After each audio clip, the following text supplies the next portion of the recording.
கர்த்தருடைய பரிசுத்தமான நல்ல நாமம் மகிமைப்படுவதாக. I wish you a very happy new year. புத்தாண்டு வாழ்த்துக்களை தெரியப்படுத்துகிறேன். 2024 வருடத்தை முடித்து 25வது வருடத்திற்குள் கர்த்தர் நம்மை பிரவேசிக்க பண்ணி இருக்கிறார்.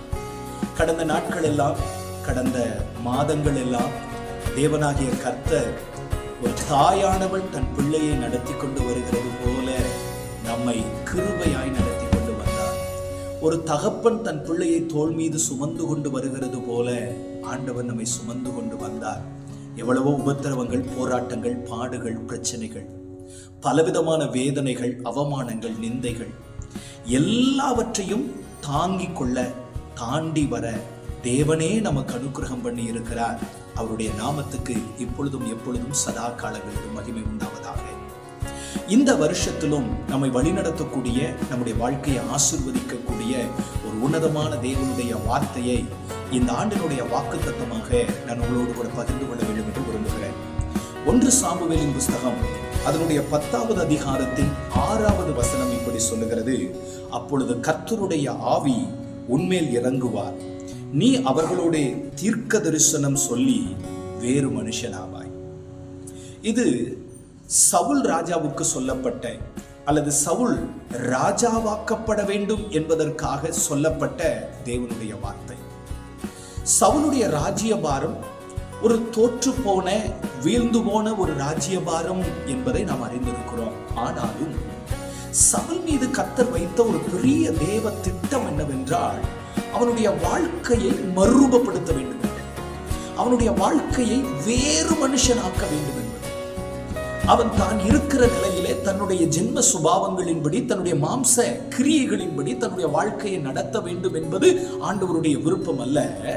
தன்னால் ஏற்படுத்தப்படுகிற அல்லது நியமிக்கப்படுகிற இஸ்ரவேலுடைய முதல் ராஜா அவன் வேறு மனுஷனாய், அவன் மகிமையின் மேல் மகிமையை பார்த்து தன்னுடைய வாழ்க்கையை மறுரூபத்திற்கு விட்டுக் கொடுத்தவனாக இருக்க வேண்டும் என்பது ஆண்டவருடைய இருதயத்தினுடைய ஒரு பெரிய எதிர்பார்ப்பு. அதே எதிர்பார்ப்பு இன்றைக்கு உங்கள் மீதும் என் மீதும் தேவனுக்கு உண்டாயிருக்கிறது.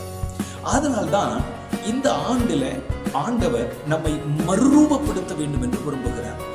ரோமருக்கு எழுதின நிருபம் அதனுடைய 8வது அதிகாரத்தின் 29வது வசனம் நமக்கு பரிச்சயமான வசனம். ஆண்டவர் எவர்களை முன் அறிந்திருந்தாரோ அவர்களை பிதாவினுடைய குமாரனுடைய சாயலுக்கு ஒப்பாய் இருக்கும்படிக்கு ஆண்டவர் அவர்களை முன்குறித்திருக்கிறார் என்று வேதம் சொல்லுகிறது. ஆண்டவர் உங்களை என்னையும் எதற்காக முன்குறித்திருக்கிறார் என்றால், தேவ குமாரனுடைய சாயலுக்கு ஒப்பாய் இருப்பதற்கு.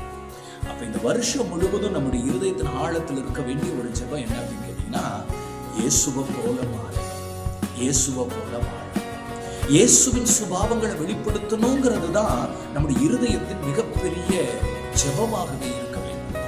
வேறு மனுஷனாக்கப்படுகிற அந்த எதிர்பார்ப்போடு கூட நம்முடைய வாழ்க்கையை ஆண்டவரோடு இணைத்துக் கொள்வோமானால் நிச்சயமாகவே நம்முடைய வாழ்க்கை கர்த்தருக்கு மகிமை சேர்க்கிற வாழ்க்கையாக இருக்கும் என்பதிலே எந்த விதமான சந்தேகமும் இல்லை. இங்கே இந்த சவுலை கர்த்தர் மறுரூபப்படுத்துவதற்கு 3 அனுபவங்களின் ஊடே, 3 அடையாளங்களின் வழியாக ஆண்டவர் நடத்துகிறார். நீங்க 1 சாமுவேல் 10வது அதிகாரத்தினுடைய 2வது வசனத்தை வாசிச்சு பார்த்தீங்கன்னா, கழுதைகள் அகப்பட்டது என்கிற செய்தி சவுலுக்கு சொல்லப்படும். சவுலுடைய தேடலே என்ன அப்படின்னு கேட்டீங்கன்னா, கழுதை தான். மறுரூபமாக்கப்படுகிற மனுஷனுக்கு கர்த்தர் செய்கிற முதல் காரியம் என்ன தெரியுங்களா? என்ன தேடிக் கொண்டிருக்கிறீர்களோ அது கிடைத்து விட்டது என்கிற நல்ல செய்தி. கடந்த வருஷம் முழுவதும் அல்லது கடந்த நாட்கள் முழுவதும் ஏதோ ஒன்று உங்களுடைய வாழ்க்கையில் மிகப்பெரிய தேடலாக இருந்ததல்லவா? இன்னைக்கு ஆண்டவர் சொல்றாரு, நீங்கள் எதை தேடிக்கொண்டிருக்கிறீர்களோ, எதை தேடிக்கொண்டிருந்தீர்களோ உங்கள் தேடல் அகப்படும். உங்களுடைய இருதயத்தினுடைய ஜெபங்கள் கேட்கப்படும். எதற்காக நீங்கள் காத்திருக்கிறீர்களோ அதை கர்த்தர் உங்கள் நடுவில் கிடைக்க பண்ணுவார். அதுதான் மறுரூபமாக்கப்படுகிற உங்கள் வாழ்க்கையில தேவன் செய்கிற முதலாவது காரியம். 2வது, அந்த அதிகாரத்தினுடைய 3வது வசனத்தை வாசிச்சு பார்ப்பீங்க அப்படின்னு சொன்னா, பெத்தேலுக்கு பலி செலுத்துவதற்காக போகிற ஒரு 2 புருஷர், அவங்க கைகளில திராட்சை ரசம் இருக்கிறது, மாத்திரமல்ல ஆட்டுக்குட்டியையும் எடுத்துக்கொண்டு போகிறார்கள். அவர்கள் உன்னை கண்டு சுக செய்தியை விசாரிப்பார்கள், உனக்கு அப்பங்களை கொடுப்பார்கள், அவருடைய கைகளிலே நீ அப்பங்களை வாங்க வேண்டும். இது இரண்டாவது அடையாளம். அப்பம் என்பது ஆண்டவருடைய வார்த்தை. தேவனை ஆராதிக்கும்படி கடந்து போகிற தேவ மனிதனுடைய கைகளில் இருந்து புறப்படுகிற அப்பம் அல்லது தேவனுடைய வார்த்தை. நீங்க ஆண்டவர் சொல்ற, உங்களை கர்த்தர் மறுரூபப்படுத்துவதற்கு இந்த வருஷத்துல உங்களை ஆண்டவருடைய வார்த்தை சந்திக்கும். தேவனுடைய வார்த்தை உங்களோடு கூட இடைபடும். ஆண்டவருடைய வசனம் உங்களுக்கு வெளிப்படும். கடந்த நாட்களில் வேதம் வாசித்த பொழுது உங்களுக்கு புரியாமல் இருந்த வேத வசன வியாக்கியானங்கள் எல்லாம் இந்த ஆண்டுல உங்களுடைய கண்களுக்கு தெளிவுபடும்.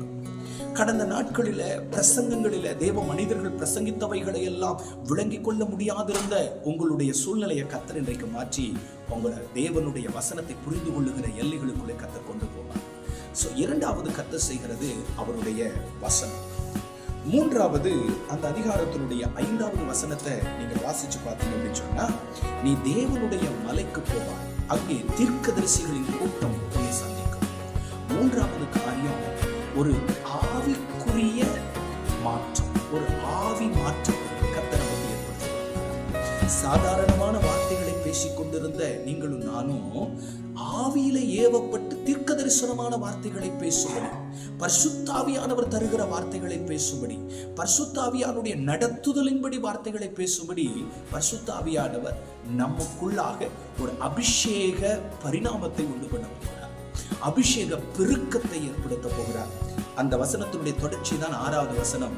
அப்பொழுது கர்த்தருடைய ஆவி இறங்குவார். பரிசுத்த ஆவியானவருடைய தொடுதல், பரிசுத்த ஆவியானவருடைய நடத்துதல் இந்த வருஷத்துல எப்பொழுது வேண்டுமானால் எந்த ஆராதனையிலும் எந்த ஜெபத்திலும் பரிசுத்த ஆவியானவரை சந்திப்பார், காத்திருப்பார். பரிசுத்த ஆவியானவரை நிரப்ப ஆரம்பித்து விட்டார்.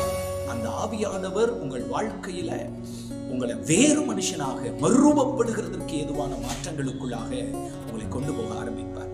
முதலாவது உங்களுக்கு கொடுக்கப்படுகிற நற்செய்தி. இரண்டாவது, நீங்கள் இந்த வருஷத்துல அடைய போகிற தேவனுடைய வார்த்தைகளின் வியாக்கியானம். மூன்றாவது காரியம், உங்களுக்குள் உண்டாகிற அபிஷேக பரிமாற்றம் அல்லது அபிஷேகத்தினுடைய பெருக்கம். இந்த 3 காரியங்களும் இந்த ஆண்டில் உங்களை சந்திக்க போகிறது. உங்கள் வாழ்க்கைய, உங்கள் சுபாவத்தை, உங்க பார்வை, பேச்சு, நடக்க எல்லாவற்றையும் மாற்றி மறுரூபப்படுத்துகிற ஒரு வாழ்க்கைக்குள்ளாக பரிசுத்த ஆவியானவர் உங்களை கொண்டு போக விரும்புகிறார். நிச்சயமாகவே ஆண்டவர் அதை செய்வார். இயேசுவின் நாமத்தில் உங்களை வாழ்த்துகிறேன். கிருபையும் சமாதானமும் உங்களோடு கூட பெருகுவதாக. God bless you. God bless you.